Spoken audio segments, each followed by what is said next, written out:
Welcome back. Today we're stepping on board one of the most scenic and luxurious trains in the world. Come and join us on this epic 2-day adventure through the Rockies on rail.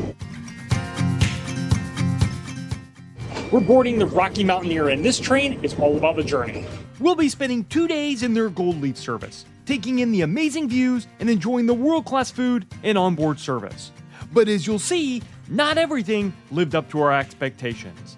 The train will pass through rocky canyons, spiral tunnels, and cross the Continental Divide, showcasing some of the best views in Canada.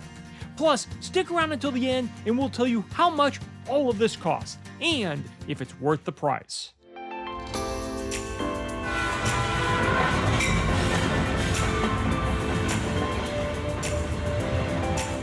Before we hop on board, we wanted to give a quick disclaimer.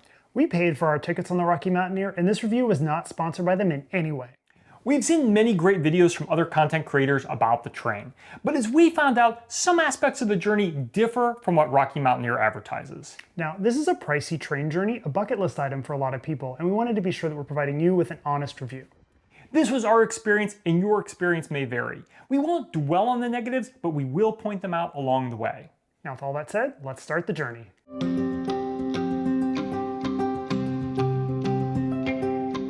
Our trip begins bright and early here in Vancouver, British Columbia. We spent the night at the Fairmont Pacific Rim Hotel, one of the designated pickup spots for the Rocky Mountaineer. This was a fantastic hotel, and we'll have a review in the coming weeks. We arrived in Vancouver 2 days before our trip.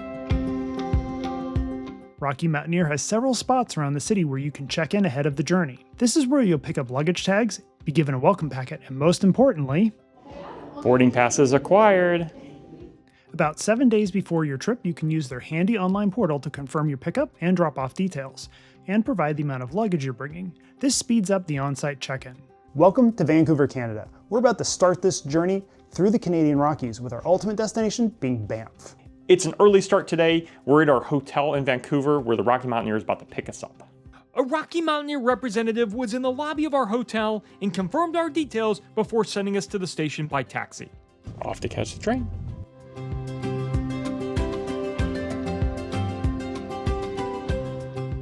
We've booked what Rocky Mountaineer calls the first passage to the west.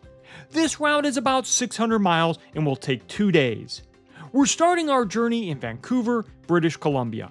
Part of the Rocky Mountaineer experience is that the train only operates in the daytime, so you can enjoy every view along the route. We'll have an overnight stop in Kamloops where our tickets include hotel accommodations. On day 2, we'll ascend into the Rockies and conclude the journey in Banff, Alberta.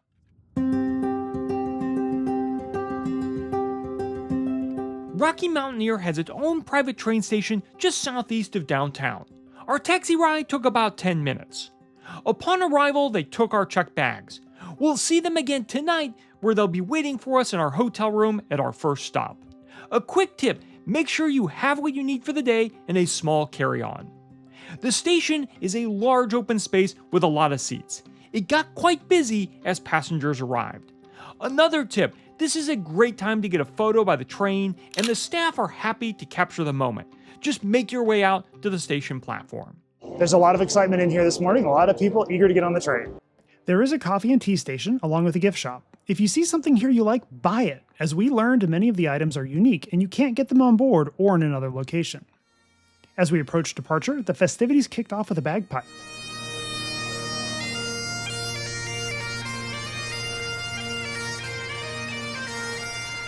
This unique call got everyone's attention and guided us to the front of the station for a pre-boarding welcome from the Rocky Mountaineer staff.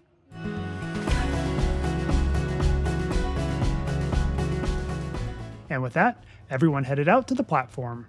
It looks like they've rolled out the red carpet this morning. Let's get on board. We took this trip in late April. This is the largest train of the season so far, with over 900 passengers today. Our train has 2 locomotives and 20 cars.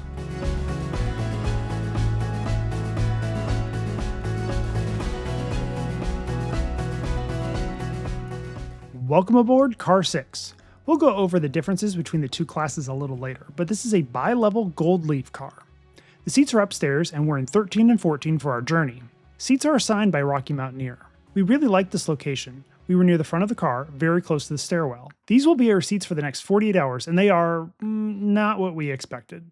This is an older car, built in 2000, and not what Rocky Mountaineer features in any of their marketing. It was comfortable, but lacked many of the amenities found in the more modern cars. We'll get into the drawbacks in a bit, but if you watch other YouTube videos or read any of Rocky Mountaineer's marketing materials, they only showcase the newest cars.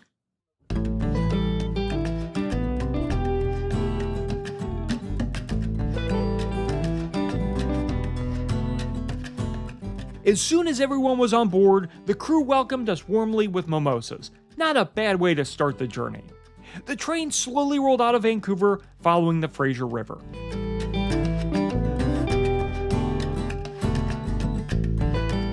Let's explore our seats. They are arranged in a 2-2 layout. They are cloth seats with leather headrests and have armrests on the outsides. There is no center armrest between the seats, so you better like your seatmate. There is a surprising amount of recline, although we never saw anyone recline their seats. In front is a footrest that comes down. Legroom is ample, but there isn't much space under the seat for your carry-on. There are no overhead storage options either, so if your bag can't fit under the seat, it'll share your legroom, so pack light. A very important note and one of our major complaints about this older car. There are no power outlets at the seat, which the newer cars have. If you run low on juice, there are a limited number of outlets downstairs near the bathrooms, but there are no windows. And on our car, those outlets got crowded as people tried to charge their devices during the long days. In front of the seat is a pouch with a drink menu, merchandise catalog, and their onboard paper called the Milepost, which had detailed sites along our journey. This is very helpful and a souvenir you can keep. There's a tray table on the seat in front of you that folds down. One of the best features of the Gold Leaf cars is the glass roof. This provides spectacular views of the scenery. Keep in mind, this train isn't really about getting from point A to B. This is a sightseeing journey, so come with the understanding that you're here for the ride. Another important difference with the older cars, they do not have an elevator. If you're not confident in using a somewhat small spiral staircase on a moving train, or have other mobility concerns, you'll want to let them know in advance. The newer cars do have elevators and accessible restrooms. Rocky Mountaineer will accommodate passengers with limited mobility. Shortly after leaving Vancouver, it was time for breakfast. The dining room is on the lower level with a nice setup for meals. There are large windows so you can still see the views.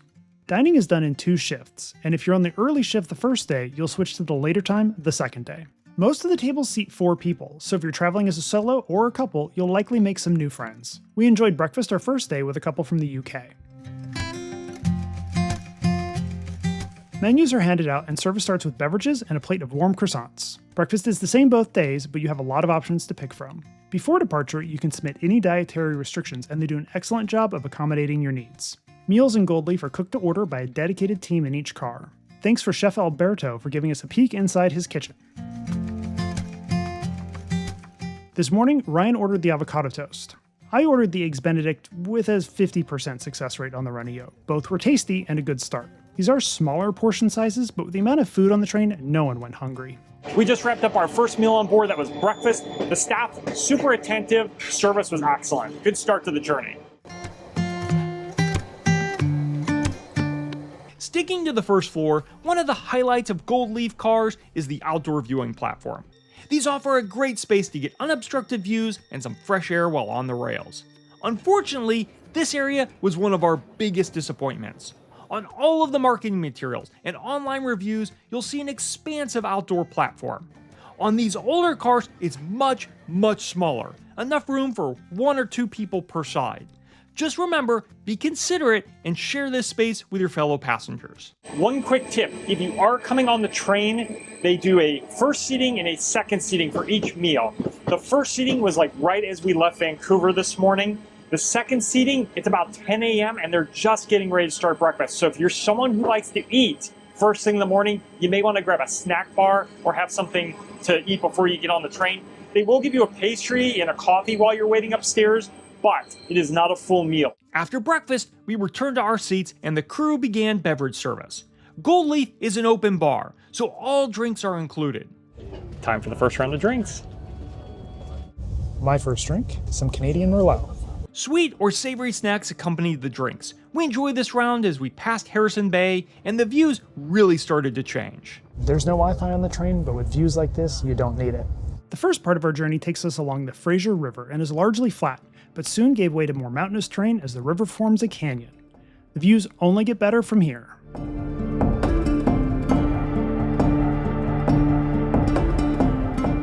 We'll be keeping our eyes on the right-hand side of the train as we'll be looking at the River Canyon.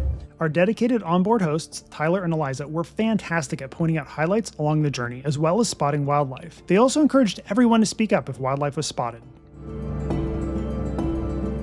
For the first day of this trip, we'll be on tracks owned by Canadian Pacific Kansas City Rail. This rail line was completed back in 1885. We'll talk more about the history of this route and its importance to Canada in just a bit. But it is important to note much of this journey takes us through the unceded and traditional territories of the First Nations of Canada, who have called this land home for thousands of years. This part of the journey follows the Fraser River, named for explorer Simon Fraser. The river winds nearly 850 miles from its headwaters in the Rockies to its release into the Strait of Georgia near Vancouver. The Fraser continues to be a significant source of food, water, and transportation for the indigenous peoples of the region. We passed an early season wildfire on the opposite side of the canyon. As we continued, we soon approached Hell's Gate, the narrowest point in the Fraser River, at only 35 meters or 115 feet wide. As much as 200 million gallons pass through each minute. The height of this river can vary by as much as 80 feet through this narrow canyon. The train will slow down for key moments along the journey so everyone has an opportunity to snap photos. Our train host Tyler called these Kodak moments.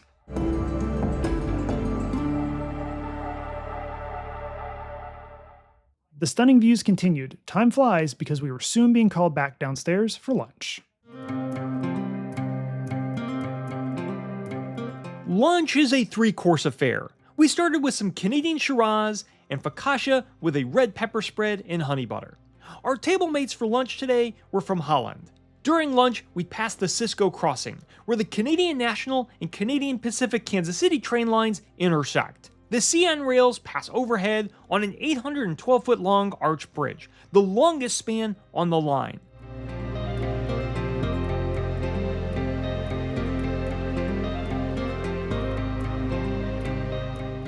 For our mains today, I had the steak, which was perfectly tender and came with broccolini and smashed potatoes. Trevor had the seared tuna, which was super tender and delicious. It came with mixed greens, green beans, and roasted beets.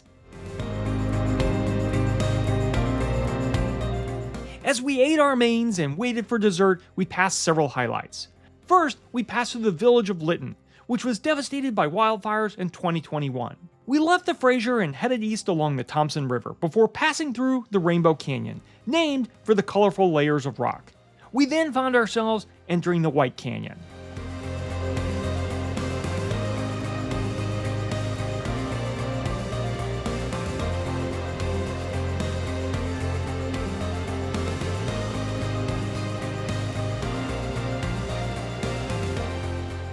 Our last course today is dessert.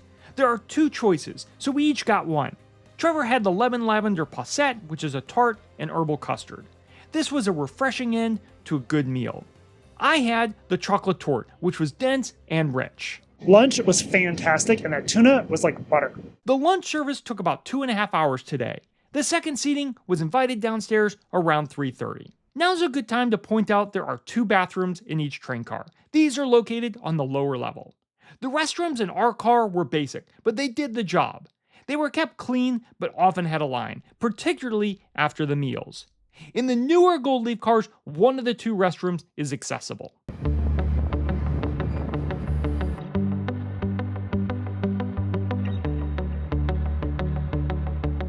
After lunch, we stepped back out onto the outdoor vestibule to enjoy the passing scenery. Most of the journey, the train tracks follow the river, so there's always a good view of the water.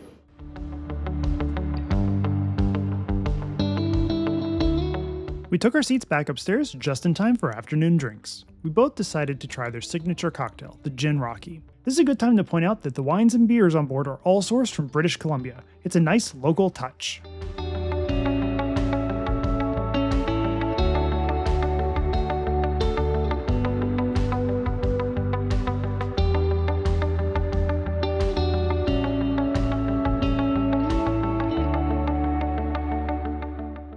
We've come to a complete stop. Why is that?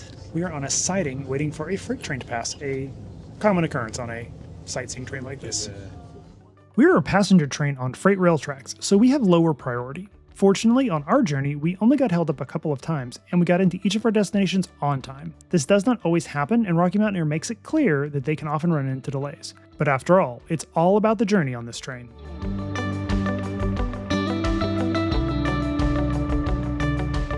Around 5 p.m., canapes were brought around with yet another round of drinks.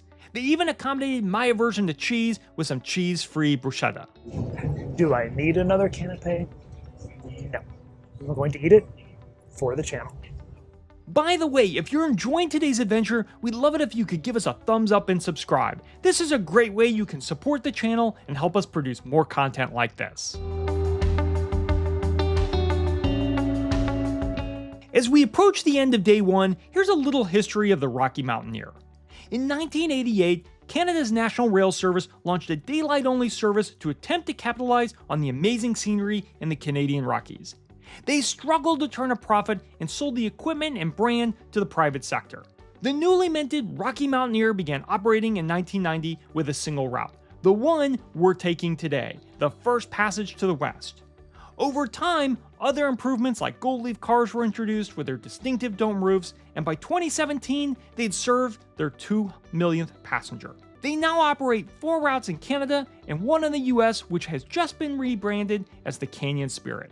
Rocky Mountaineer routinely comes out on top in travel awards each year and has become a bucket list item for many travelers. During day 2, we'll talk more about the importance of this rail line.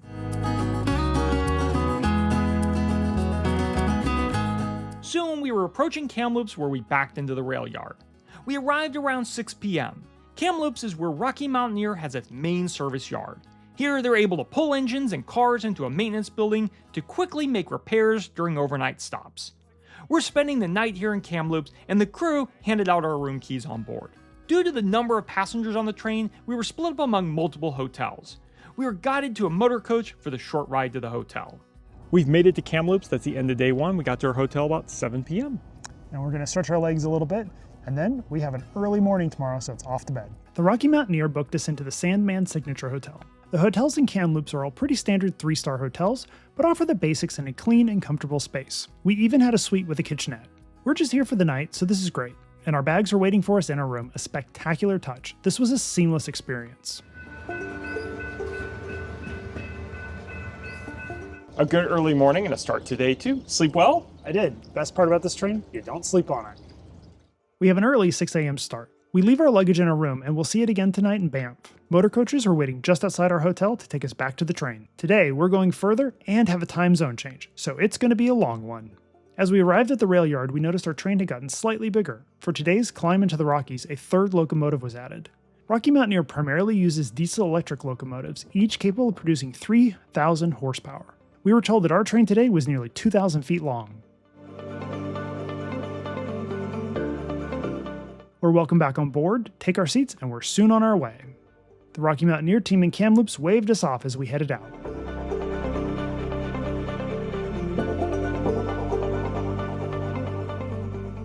Breakfast service started as we slowly pulled out of the rail yard. Our car attendants, Tyler and Eliza, started coffee and pastry service for those of us still upstairs. So the good news is this is just a warm-up for breakfast. We had the first seating yesterday, so the other half of the car went down for the first seating today. We'll have the second seating today for breakfast. Thankfully, we're leaving an hour earlier. As we start day 2, let's talk about the different service levels on the Rocky Mountaineer. There are 2 levels, Gold Leaf and Silver Leaf. Silver Leaf is the entry level. You'll dine in your seat and have access to complimentary drinks and snacks and be served breakfast and lunch. At meal times, there are fewer choices for mains. The train car is a single level, so your view will be a little lower, and the panoramic windows are a little bit smaller. There is an outdoor viewing area, but it's also a bit smaller.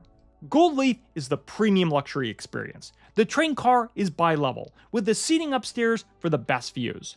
The dome roof extends overhead. There is a separate dining area on the lower level, and a large outdoor viewing platform on the newer cars. The dining menu has multiple options and everything is made on board. There are also more premium drink options. One thing to keep in mind is that you cannot leave your car during the journey and there are no fresh air stops. So if you find yourself in one of these older cars, just be aware there are no power outlets anywhere in the upper area. There are some downstairs, but they're kind of at the ceiling, so it's a little limiting.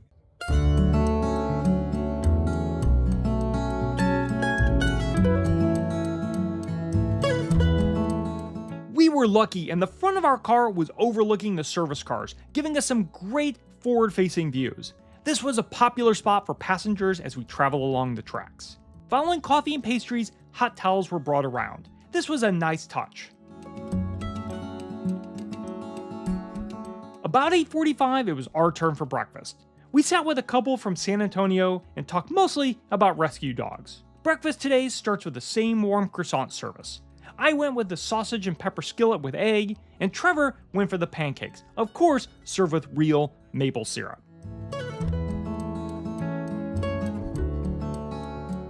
Along the journey, you'll see people wave at the train as we go by. None more famous than Doris, who's been waving at the Rocky Mountaineer for years. During the meal, we passed her house, where her husband was out on the porch. The crew told us Doris recently had surgery, so her husband's filling in. We also passed Little Shuswap Lake, which was spectacular.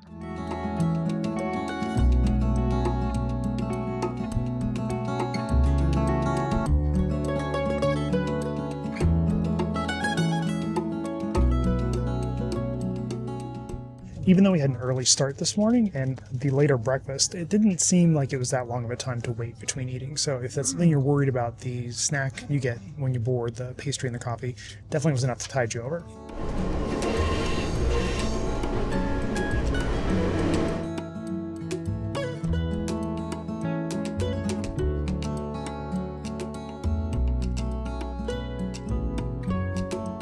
One of the most historically significant spots we pass on day 2 is the last spike. On November 7th, 1885, the last spike of the Canadian Pacific Rail Line was placed at this spot, completing the Canadian Transcontinental Railroad and connecting the east and west by rail for the first time.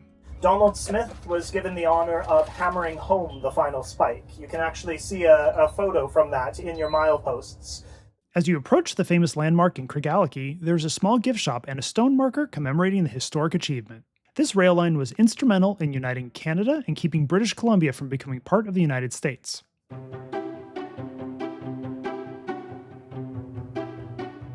Around this time, the first group went down for lunch, and soon we were approaching Revelstoke and crossing the Columbia River.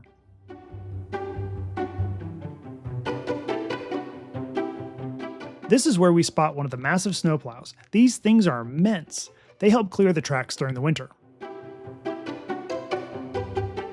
For our group, it's drinking canapé time as we start our ascent into the Columbia Mountain Range. We had a pair of gin and tonics along with chocolate and strawberry madeleines and bacon-wrapped dates. The views really start to get impressive as we move into the snow-capped mountains, which is common in late April.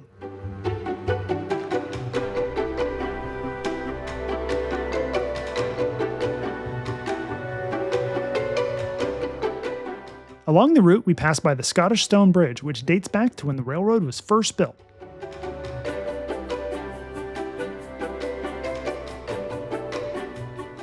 This is also where we pass through the Connaught Tunnel, the longest tunnel on our journey at just over 5 miles. This cuts right through Mount Macdonald.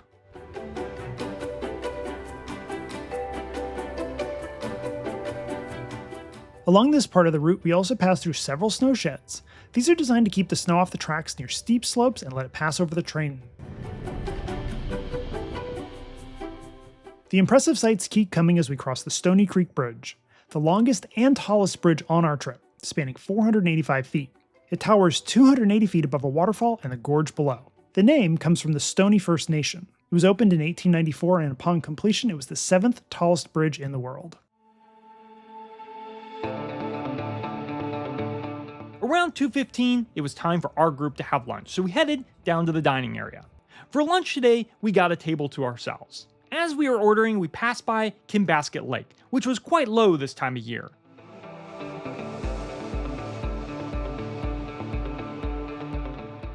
Wine was poured, and our first course today was a charcuterie plate with prosciutto, pickled veggies, and fresh mozzarella. The views continued to be amazing as we followed along the winding and fast-moving Columbia River. Unfortunately, sometimes it can be a little tough to get the shot. The scenery goes by pretty fast. On that note, we did pass several bald eagles, bighorn sheep, and an elk, but our camera skills weren't always fast enough today. For lunch, the menus changed a bit. I ordered the pork tenderloin, which was served on mashed butternut squash with roasted beets and asparagus. Trevor had the steelhead with fresh gnocchi and asparagus. The meals have been great, and all the more impressive that they were cooked on a moving train. Mid-lunch, we moved into mountain time and moved our clocks ahead 1 hour. Since the views were so great, and to be honest it had been about 2 hours already, we headed back up to our seats before dessert. The staff did bring these up to our seats, which was a nice touch. I went for the chocolate cake with salted caramel sabayon, and Trevor enjoyed a wild blueberry potted cheesecake, both served with some excellent views.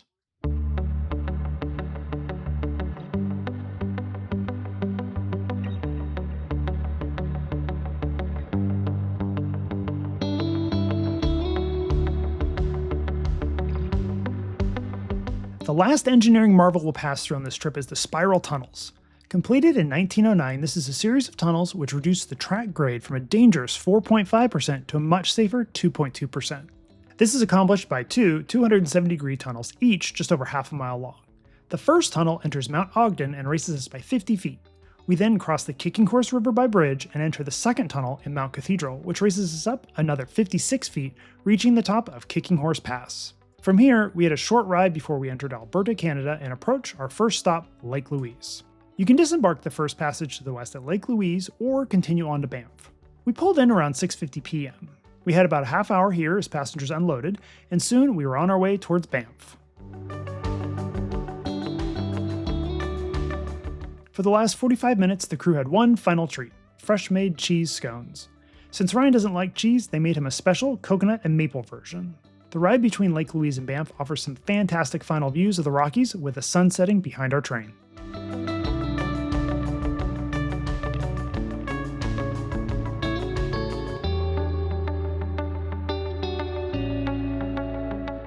Just as we began the final miles, the crew all stood up and thanked everyone and handed out commemorative postcards. About 8 p.m. we arrived into Banff, the end of our journey. But one last surprise. Rocky Mountaineer provides transportation to your hotel if you're staying in Banff. We did not book our beginning or end accommodations with Rocky Mountaineer, but they still took care of checking us in and sending our bags to our hotel. We did not expect this, and we were impressed with the seamless experience from start to finish. We boarded a shuttle to take us to our hotel.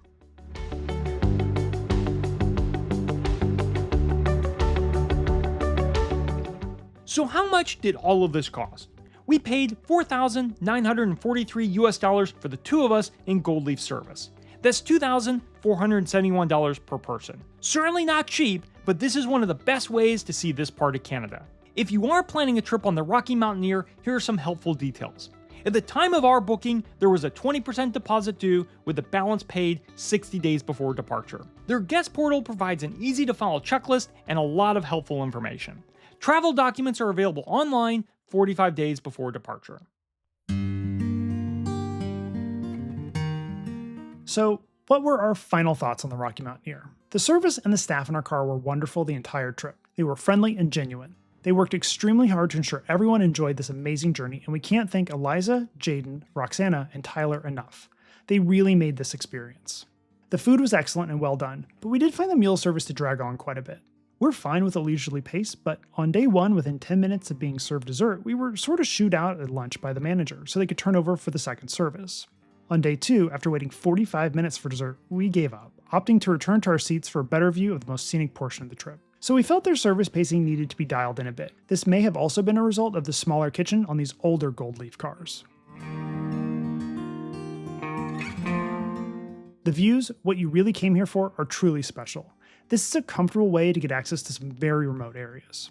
We did this trip in late April, and the weather was wonderful. It was mild and everything was flowering and green. We still had the dramatic snow-capped mountains too.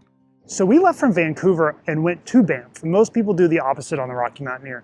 I think that this was a better way because we ended here and the views are spectacular. I think if you went the other direction, going into Vancouver might be a little less exciting. We really enjoyed taking the route from Vancouver to Banff. It gave us time to get our bearings, explore and settle in before the amazing views started. Our biggest complaint is that not everyone who paid for Gold Leaf got the same experience. We counted 3 of these older cars on our train. Rocky Mountaineer does not advertise or showcase these cars anywhere in their marketing. They lack some of the features we felt were important, such as power at every seat and the spacious viewing platform. The outdoor vestibule in our car was smaller, and since we were connected to a crew car, it was a constant pathway for crew to move about the train. These seats are still comfortable, and the service and views are the same. But when you're presented with one thing in marketing and advertisements, and that's not what you receive, well, it's disappointing. So who is this for? If you want a well-curated rail trip through some of the most scenic and remote parts of Canada, you'd enjoy this trip. If you don't like early days, sitting still, or unpredictable schedules, this probably isn't for you. So would we do this again? We'd love to go back to Banff National Park, but once was probably enough with the Rocky Mountaineer. This is a bucket list item for many people. Over 2 days, we traversed 600 miles, climbed 5,000 feet, and crossed the Continental Divide. We passed along more than half a dozen rivers, rode through desert canyons, pine forests, and snow-capped mountains. This was truly an epic journey.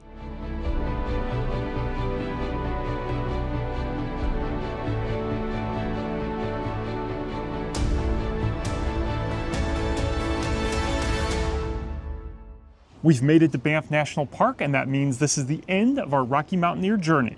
If you enjoyed this video, please give it a thumbs up and subscribe for even more content. On to the next adventure.